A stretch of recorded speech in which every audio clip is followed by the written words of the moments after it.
আজকে তোমার জন্য কি রান্না করছি? মোরগ পোলাও। অন্য কিছু টাকা পেলে তোমার মানি ব্যাগ থেকে টাকা নিছি, তোমার না বইলা। এই টাকা আমি কোথায় কোথায় পাগলের মতো খুঁজতেছি। সরি হৃদয়, আমি ভাবলাম তোমার সারপ্রাইজ দিব। কিসের সারপ্রাইজ? এটা টাকার জন্য গাধার কাটনি খাই। হৃদয়, প্রথমবারই তো তোমার থেকে টাকা নিছি, তাও তোমার জন্য। খুব স্পেশাল কিছু করো না তুমি, এগুলো সবাই করে। তোমার কাছে এগুলো আলাদা লাগতেছে কারণ তুমি ধনী ঘরের মেয়ে। আমি ধনী পরিবারের মেয়ে দেখে আমার দোষ? অল্প কিছু টাকার জন্য তুমি আমারে এসব আমি কার জন্য করি? কিসের জন্য করি? খুব ভালো করছো। সারাদিন খাইতে আইসা 3 মাইল হাইটে আসছি আমি, কিচ্ছু খাই না, এখন না খাই ঘুমাই। 1 মাস হইতে না হইতেই এত তুল করা, বাকিটা জীবন কি করবে?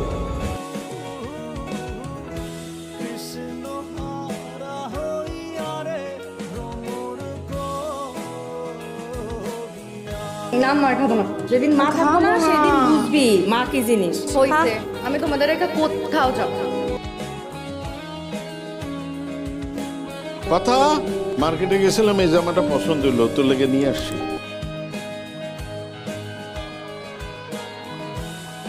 আব্বা, আমার কথা খুব মনে পড়তেছে, একটা কল দিয়ে একটু কথা বলি। কোনো দরকার নেই। তোমার আব্বা যদি আমাদের ঠিকানা জানতে পারে, আমার আর আমারে পরে বাঁচতে দিবে না। এতদিনে তাদের রাগ কমে গেছে। একটা কল দিলে দেখবা তোমার যত ভুল ধারণা আছে সব ভেঙে যাবে। একটা কল দিলে। একবার যেটা মানা করছি বারবার বলছো কেন? আমার ভুল হয়েছে যে আমি তোমার সাথে এখানে আসছি, আমার এখানে আসাই উচিত হয় না। তোর ভুল হয়েছে, আর আমি খুব ভালো করছি। সব দোষ তোর। তুই যদি আমার ভালো না বাসতি তাহলে তো আমার এই জীবনে আসা লাগতো না। সব কথা বাড়াবাড়ি করিস না। ভুল কেন করলি? তাহলে তোমার এই জীবনে আসা লাগতো না। জামাই বাবাজি, কথা কোথায়? কথাটা দেখতেছি না। আমি তো কথা নিতে আসছি। কথাটা নিতে আসছো মানে? কথা তো তোমার সাথে থাকবো বললো, এই জন্য তোমাদের সম্পর্কটা আমি মেনে নিলাম। কথা তো বাসায় আসে না। কি করছো তুই আমার মাইয়ারে? তুই আমার মাইয়ারে কি করছো? আমার মাইয়ারে খুন করে ফেলাইছো। জানেন কথা এই কথা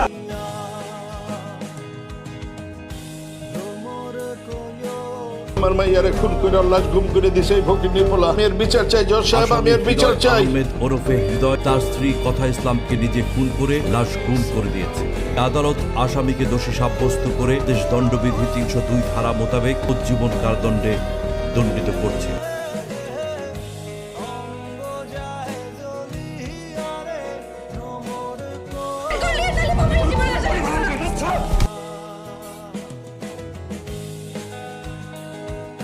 কথা আমার জন্য যেহেতু তোমার অনেক সমস্যা হচ্ছে, তাই তোমাকে ছেড়ে আমি আমার বাবা মায়ের কাছে ফিরে গেলাম। আমি জানি রাগের মাথায় আমি যা করছিলাম তা একজন ভালোবাসার মানুষের সঙ্গে করা যায় না। কথা, আমার কথা।